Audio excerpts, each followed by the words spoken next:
Hi everyone, and welcome to Wednesday's 6 p.m. talk. These talks are meant for educational purposes, just sharing um, um, well, uh, different subjects related to wellness and mental health in general. Obviously, the objective is to destigmatize mental health and just talk about um, different subjects related to how we can live more optimal a more optimal life in which we are just better within ourselves. Every week I either talk about a subject related to this by myself, or I do so with a friend or colleague of mine as a guest. It's always nice to have a different exchange, obviously with somebody else. So hopefully this is something that you find interesting, and it's something I'll just continue to do as time moves on. So today I have a special friend and guest. He is the co-founder of Nirvana Strength, which he will be talking a little bit more about. But today we'll be talking a little bit about exercise and its impact on our mood, and of course we'll talk about other different related subjects as well. So hopefully you're going to be finding interesting. So without further ado, I'm just going to be adding Ian to this. Of course, if anybody has any questions related to the topic, please don't hesitate to just add or ask the questions or any questions you may have. Hi, Ian. Hey, how's it going, Jeremy? How you doing? Very, very good. Nice to have you today. Yeah, thanks for having me. It's Yeah. uh, it's always fun to do these chats, and I always enjoy conversating with you about a variety of topics. So Yes. it's yeah, Indeed. nice to do this on a live. Indeed. And it's been a while we haven't seen each other as well. So Yeah, oh man, it's been weird. Just I think everybody knows, everybody yeah, kind of doing their own things. yeah. Of course, of course. All right. So I thought today would be a good opportunity to talk a little bit about what you do, and of course talking about really the relationship between our mental health and that of exercise. I know that psychologists do kind of mention it, but they don't really put too much emphasis. When you go see a psychologist, they may ask, what your hobby is. They may ask, if you do exercise or not.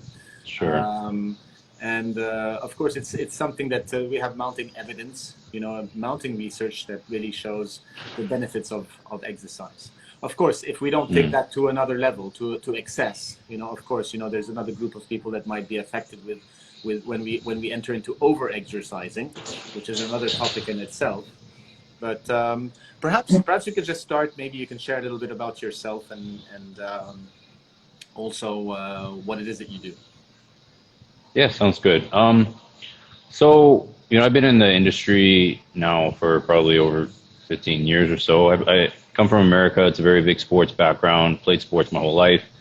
Um, and yeah, we can definitely talk about the kind of ranges of training or physical exercise that people can kind of include into their lifestyle and kind of pros and cons of those.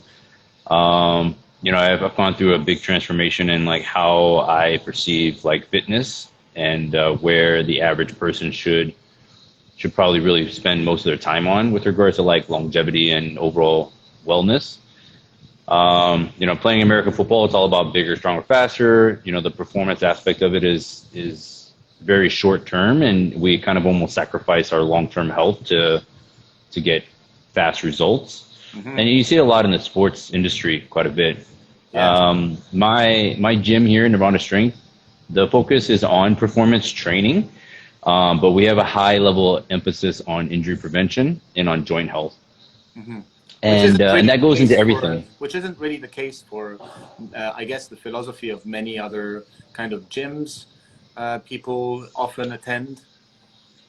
No, not at all. I mean, it's pretty much close to 100% guaranteed that any kind of level of fitness you do, whether that be an actual sport, or if you just participate in like weight training or even yoga, high probability that you're going to get injured.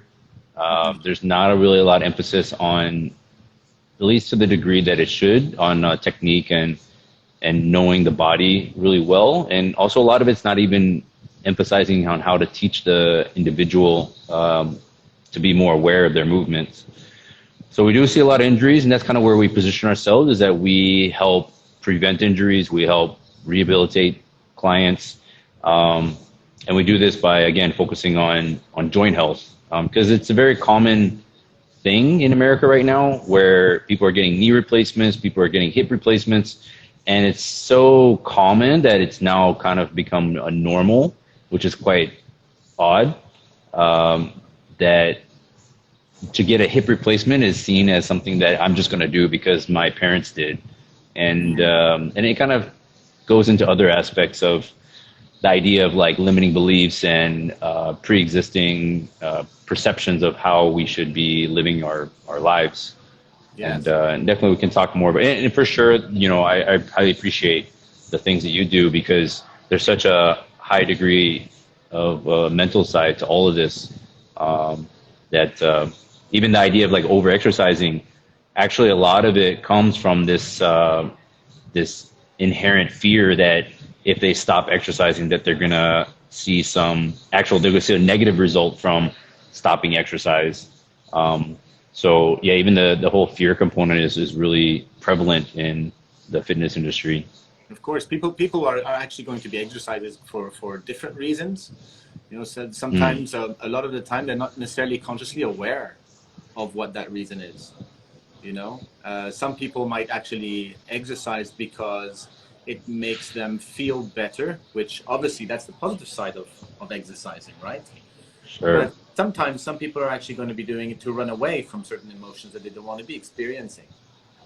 Okay, which to some extent that could be seen as somehow an effective coping mechanism, but you know, if it's a form of escape without really dealing with the kind of underlying emotions that are there, that could somehow flare up at some point in their life. You know? Yeah, for sure. It's a kind of a domino effect that happens. You know, people don't necessarily connect the dots with their past in that respect, and maybe that's tying up a little bit with what you're saying. You know, it's people are having these injuries at some point in their life, and it seems like totally normal to right now, okay, just do a hip replacement because that's maybe something that's, you know, I did before, but we don't necessarily connect the domino effect, the dots with where that originated from. For sure. Yeah, it's quite interesting. You know, we think about our relationship to exercise. I mean, historically, like exercise is relatively a new concept. You know, like in the old days, like farmers didn't exercise. Like we generally just had very laborious jobs that required a lot of physical activity to perform those duties, and it was very much about our lifestyles. Like our bodies adapt to the life that we put on it, so it adapts to these stressors that we put on it. Yeah. And so when we think about exercise now, what it's actually really needed for, like what's the end goal purpose, right? There's a lot of it that's tied up into the superficial idea of having, you know, a perfect body or, you know, looking a certain way. But really at the end of the day, it's kind of one of the inherent problems when discussing nutrition is like, what is the idea, you know, behind it? It's like, what do we actually need from a biological perspective that provides us the most amount of benefit with the least amount of negatives? Yeah. And so there is a real important part of like talking about hormones, right? How does your hormones change when you exercise? Because that's actually kind of the idea behind what I call is survival fitness. We think about the F45 and the CrossFit, and you're basically like trying to survive these exercise programs, and you get massive. These are high. Yeah, super. Programs, right? Yeah, for sure, and they serve a very specific purpose. But to do them all the time, you know, people express their feeling towards those kinds of exercises by saying things like it makes them feel good, right? But then you're talking about a feeling. You're not really talking about the benefits of the exercise. And so when you do that kind of training, you're getting massive hits of adrenaline, of dopamine, of, you know, cortisol, of hormones, which basically are drugs, you know? And so if it makes you feel really good, like it's supposed to make you feel good for a very specific reason. You're getting hit with massive doses of drugs, basically, and then you kind of boil it down to like it's not much more than, if you were, unfortunately, if you were a drug addict to some extent. But yeah, I think from a longevity's perspective, it makes a lot of sense to, you want resistance training because there's so much research behind that helps with bone health and joint health and maintaining young muscle age. But then also too is, longevity's sake, it makes a lot of sense to really then focus on joint health, because those are kind of the things that get damaged the most for most people and kind of become the biggest issue for most people. It's true. People never really think about, oh, let me be a little bit more mindful about my joints, right? It's like the details. They're probably more focused about the image that they would like to appear like. So it's very much centered around the appearance, the body image, right? As opposed to, all right, let me try to look at my physiology, the way it works, and let me work towards maybe kind of a more optimal, maybe, I'm not sure about using the word healthy, but at least a more optimal lifestyle, or for sure. Not even lifestyle, let's say more of an optimal life. How can I reach, let's say, my best state while understanding how I function, how my body functions, perhaps asking myself the question, why am I actually doing this exercise? Am I doing this for some emotional purpose? Am I doing this to run away from something? Am I doing this to cope? Or I'm actually just doing this effectively because, as a human, I'd like to have a more optimal, whole kind of life, right? To develop a different type of relationship with exercise. What do you say? What do you think about that? Yeah, for sure. I mean, I totally agree. Like the perception of the perspective and perceptions as to why we do exercise obviously need to change.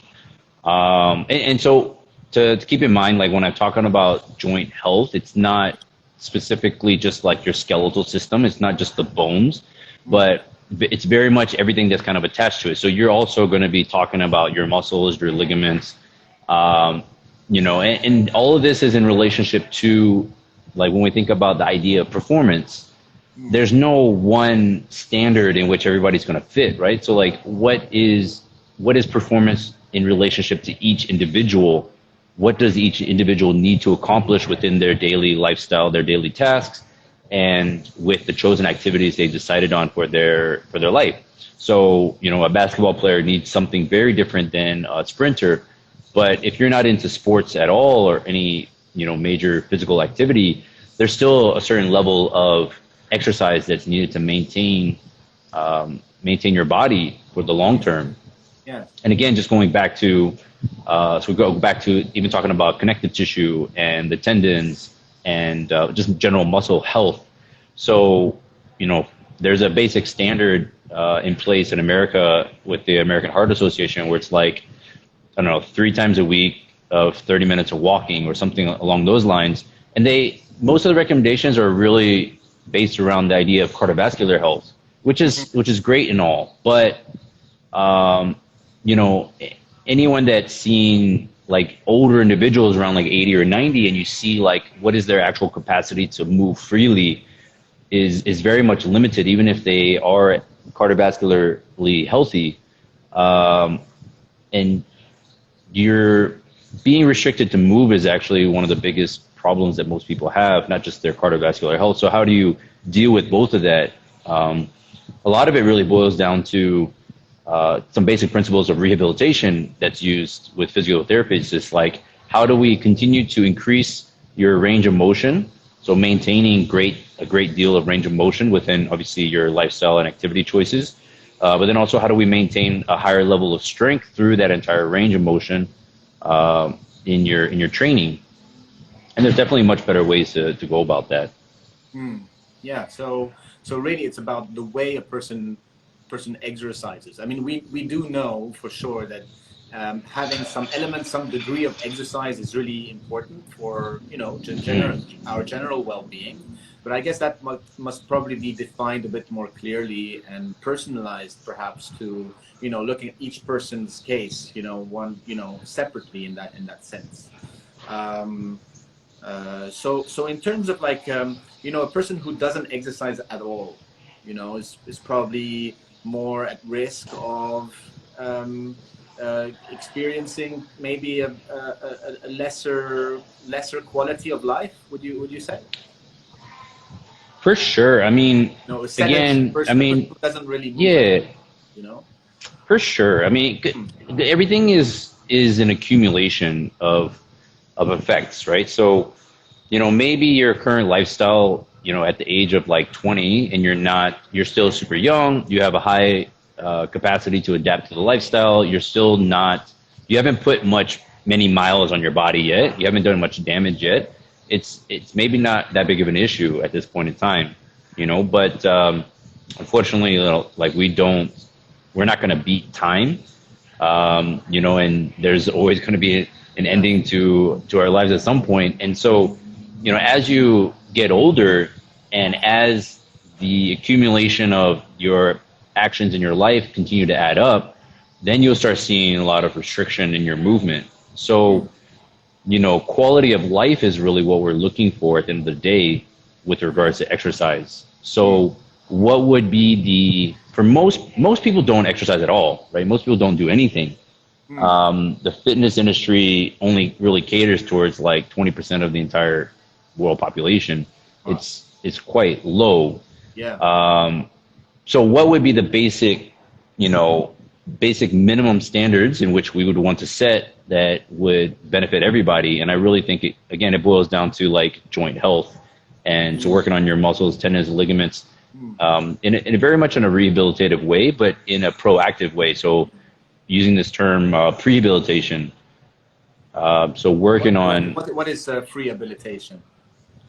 So the idea of prehab or prehabilitation is it's just being proactive, right? Is how do you deal with the possibility of injuries before they get to a point that you're injured? So, so much of our health and kind of medical industry and wellness industry is based around reacting. So, you live a certain lifestyle for a really long time, then one day you wake up, you get tested for whatever, and they find out you have cancer, you have some vertebrae in your spine is like protruding, or, something really bad had happened.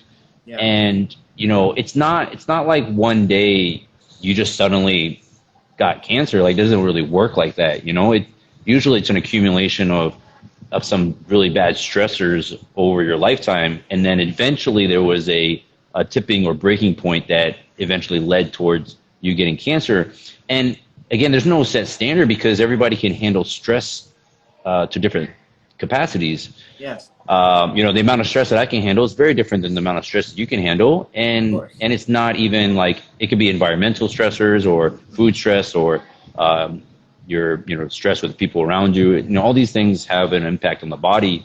We want to try and so stress management really comes down to is one of the biggest things that we really kind of emphasize when it comes to full overall lifestyle health. Absolutely.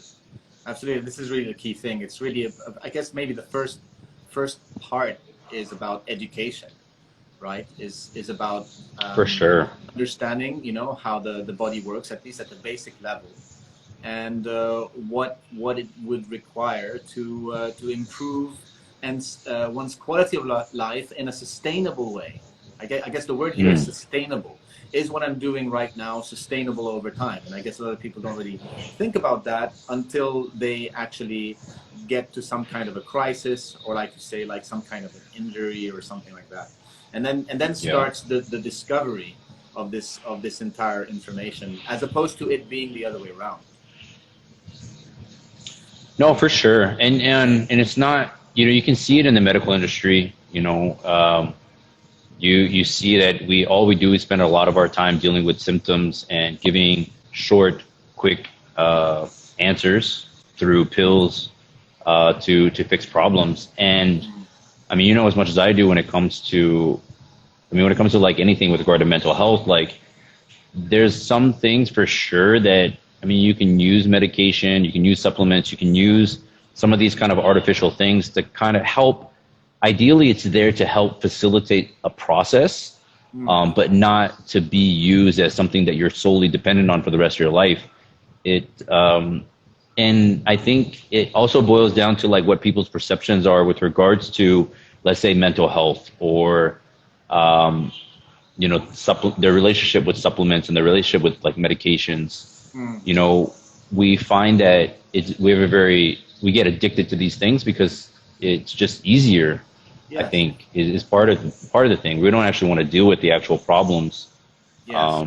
Yes, that's you just touched on a really sensitive topic, which is we don't want to deal with the problems. It's difficult to deal with the problems. Difficult to deal with, you know, underlying emotions. You know, it's difficult to do that, especially, for example, if I've been an athlete for a part of my life, and then suddenly I can't perform anymore because of different injuries, and then it turns out, you know, afterwards, you know, if I do some work, well, let's say in therapy, I do uncover certain maybe residues or unaddressed traumas, basically. You know, it's something that does happen.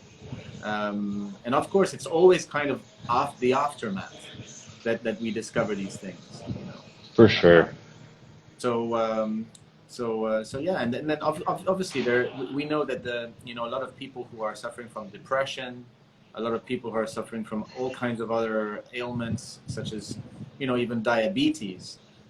People who are diabetic have a high degree of depression as a result of their diabetes. And similarly, I guess that people who are injured, you know, or people that you might see or come across, you know, people who've been depressed as a result of their injuries, you know. So this is, you know, it all kind of comes together.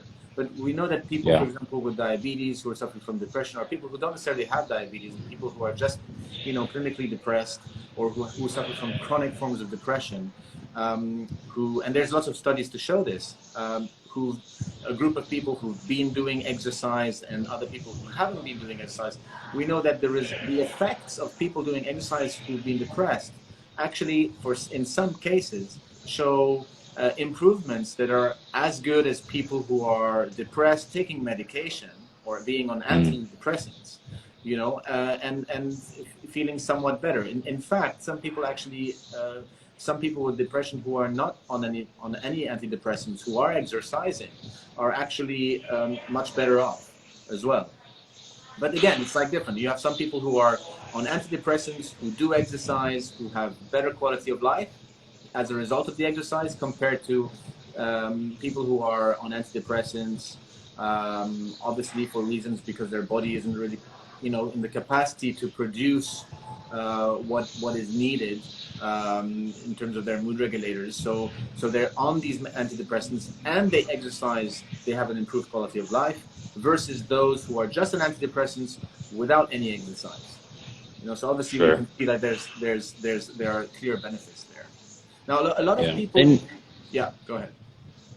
I was just going to say, like, you know, when we're talking about the concept of, or the idea of like stress management, people always kind of think of it in the, like, that they need to reduce stress in their life. When really, in all actuality, it's not just the idea of reducing these negative stressors, but it's actually a big part of it is actively introducing positive stressors that is going to force the body to, again, we're talking about a body that's adapted over, over years that reacts to stress. And so if you don't apply positive stressors, so like exercise, you don't create challenges in which you have to overcome, whether they be mental challenges or whatnot, your body's not going to adapt to get stronger because the stressors are not present. And so but it's unfortunate that it just, like, we're in a society now where everything is about creating greater levels of comfort. And unfortunately, creating more comfort in our lives has actually made us incredibly weak as a species. And you can look at it on a large scale. Yes, of course. More people are just spending their time in front of screens, right? For sure. Like we are. Yeah. So, yeah, of course. So I guess, you know, a lot of people will say, okay, I'm willing to maybe exercise a little bit more. I'm willing to take this information on board in terms of, like, maybe reinforcing my joints or doing something to help me at that level. But you know what? I don't feel comfortable with going to a gym for that. You know, or I mean, is it possible to do this in one's own home? For sure. Right. I mean, one of the big things about our facility is actually trying to educate the client, right? Is how do we create a sense of independence? Because, which actually, I mean, it goes against the entire idea of like running a business. You want you want to create a sense of dependence so that your clients they're forced to keep coming back. And this is kind of like where the fitness industry's kind of failed, in its existence, is that if you have, like, if you never exercised before, but you have 10 friends or you have a few friends that have, and you see them consistently, like every 3 months, like they're just struggling really hard.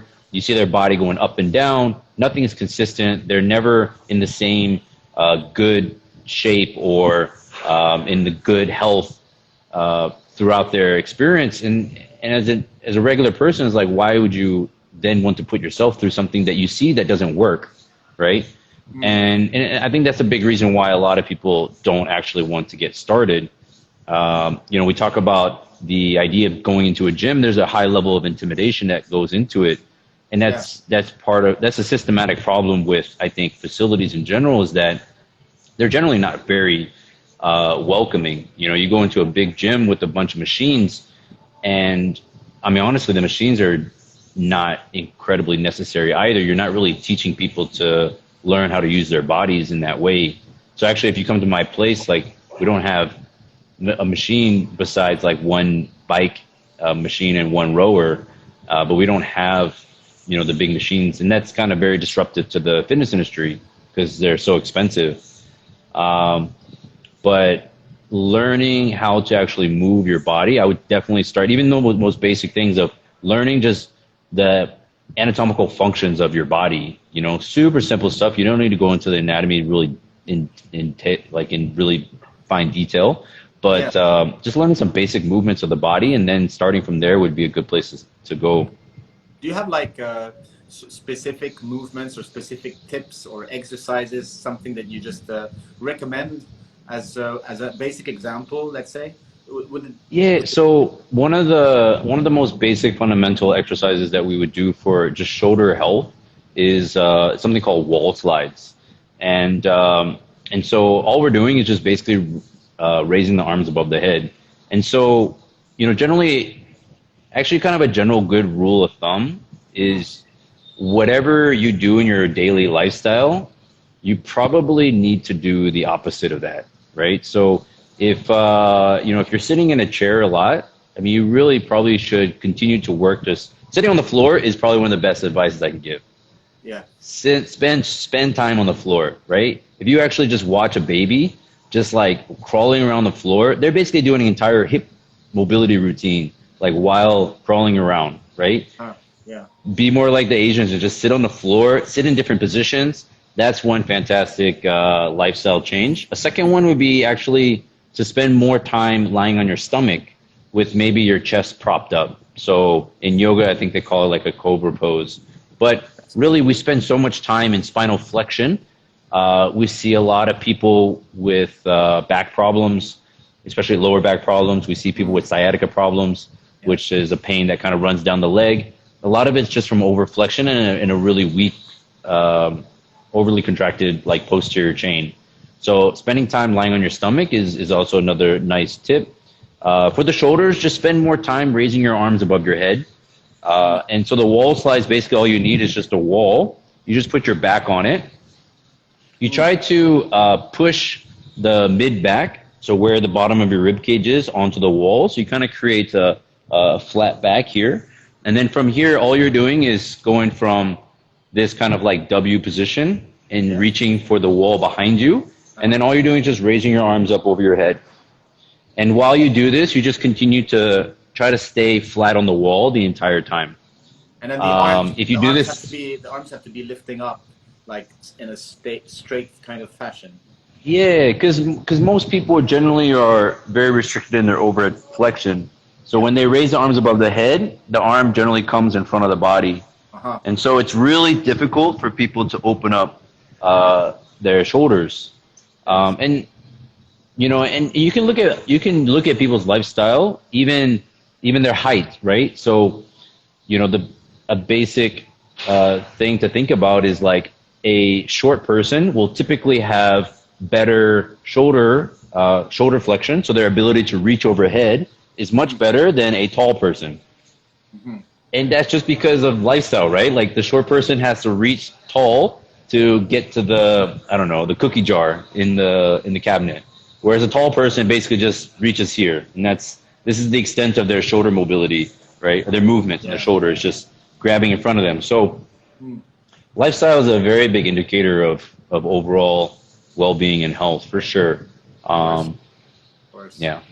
But basically exercise is within reach for everybody, and it doesn't have to be something like, doesn't have to seem something like this. So like, you know, a lot of people kind of have these different ideas about it that makes it kind of really unreachable, you know. But in fact, it's within reach. It's like you can actually be doing it exactly where you are, exactly like what you just said. It's like the simple movements.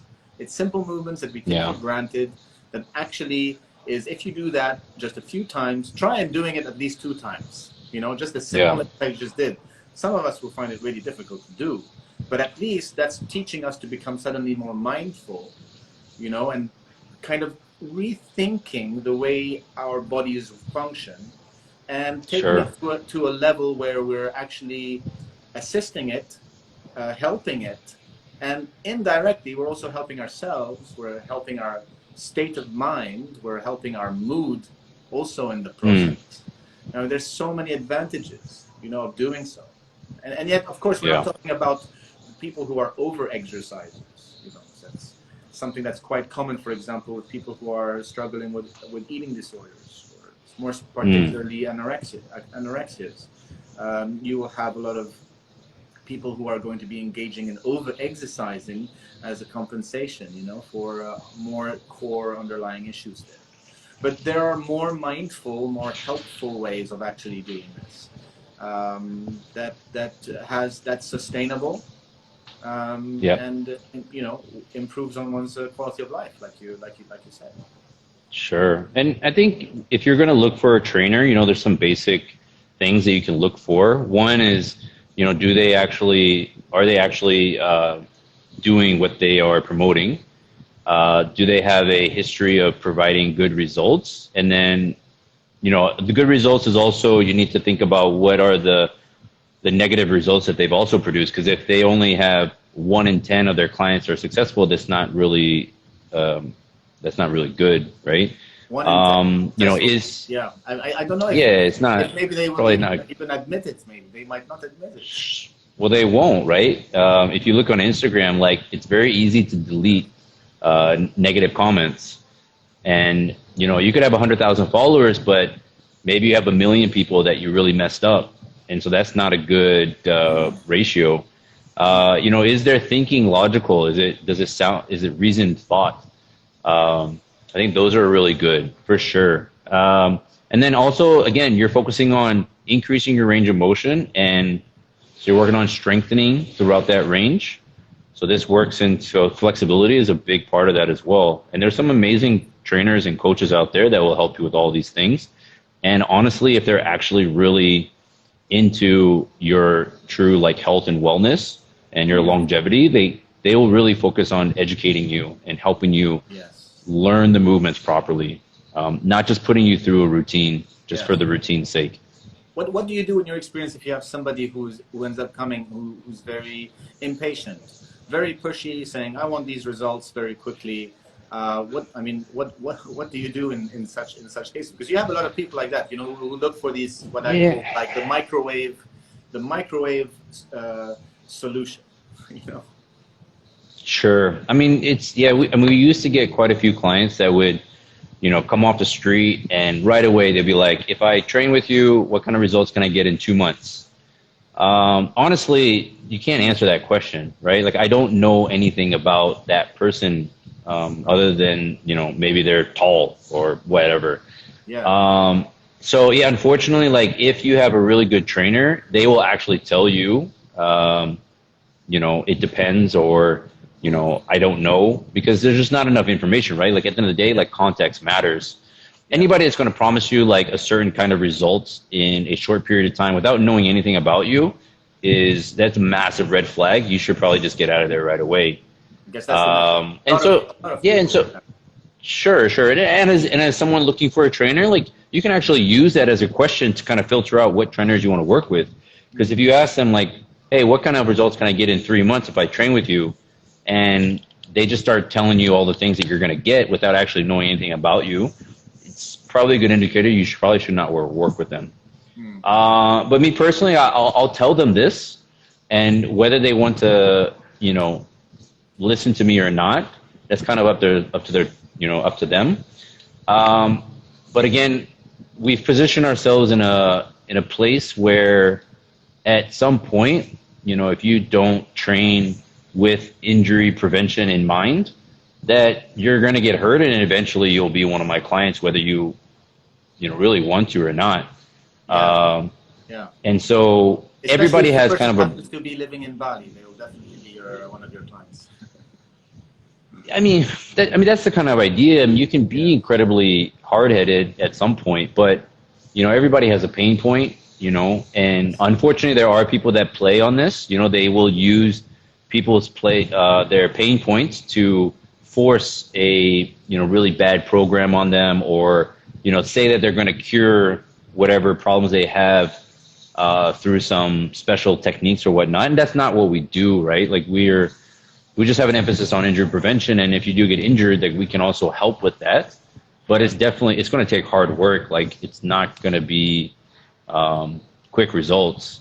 Of course. Whatever you did to your body, it took years, if not decades, to get to that point where that injury happened. You're not going to fix it in 2 weeks or 1 month. You may make some massive progress in that time, but it's not going to be completely solved in that short period of time. And I think as a trainer, you shouldn't promise those kind of things. They're very false promises. Yes. Of course, I think this is really a key thing, is really about, is this something that I'm doing for immediate results? Then I'm definitely not moving in the right direction. If I'm really looking at it from a sustainable long-term perspective, then I'm really moving in the right direction, in terms of this is a journey where I'm learning, I'm discovering more about myself. It's part of getting to know oneself. There's a strong there's a strong therapy side of discovery as well. Sure. And on the flip coin of that, like if you are a coach or you are a trainer, you can phrase things in a way that actually will help you maintain certain clients. There are some clients that are willing to buy in, but maybe they need a little bit more time. Yeah. So as a coach, you're not only you're trying to buy time with a client, right? So if they want to achieve, let's say, more strength in the shoulders or something that's kind of not in your particular niche, each time you meet with them, you have the opportunity to speak with them and give your perspective on like what it means to actually perform better. And so actually, like, there's a lot of my clients where if they're open to experiencing the type of training that we do, usually by the first or second session, after they start feeling better from just doing some basic like joint based exercises, they will start believing in what you do as a coach, right? And then they'll buy into the program a lot more, because again, it's how they feel is a big part of it. So if you can get them to feel better immediately, it's not to say that you've solved all their problems, but it gives they can trust you more, which is really at the end of the day is what you're trying to get, is you're trying to earn the client's trust. Yes, of course.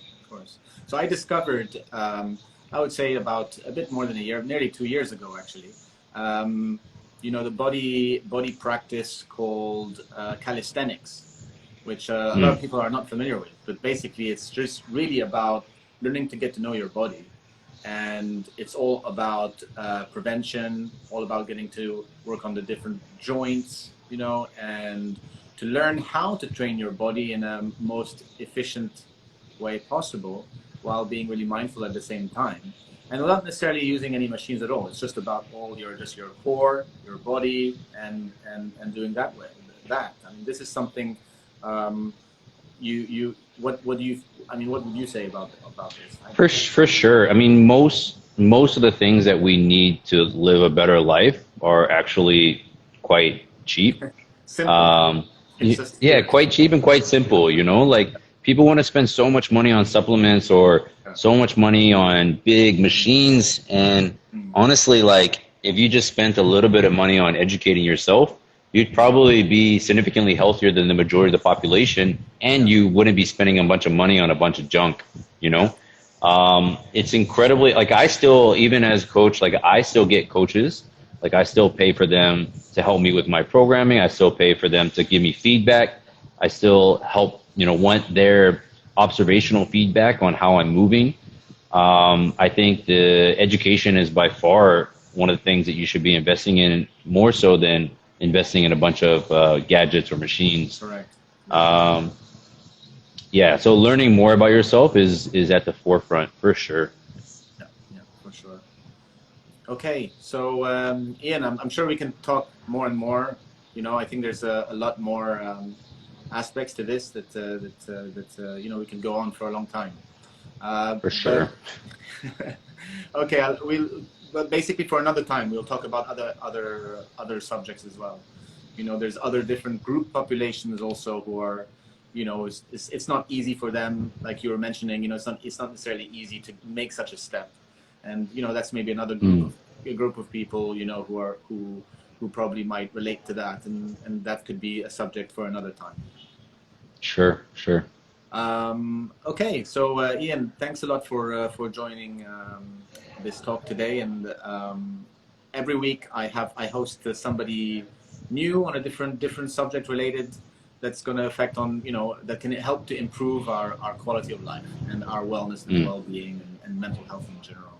So today was on exercise and how to do that, and I hope next week it will be on something else. So all right, so everybody, awesome, tune in. If anybody has any questions or would like to know more about Ian and what he does at Nirvana Strength, great work here at in Bali, but I'm sure you can connect with him, you know, from all around the world as well. And of course, if you have any other questions, please don't hesitate to let me know. You know, I think exercise is part of one's life and can help improve our mood, our mental health, but we have to do it mindfully and to do it with the right information and the right guidance. Right, so wherever you are, take good care of yourselves. Okay, thank you very much for following in and joining in. If there's any other subjects you're curious about, then just don't hesitate to, you know, send me a message, and I could fit that into the schedule at some point. All right, awesome. Bye everybody. Thanks, Jeremy. Thanks, Ian. Okay. See you. Bye, brother. Bye-bye. Bye. Bye.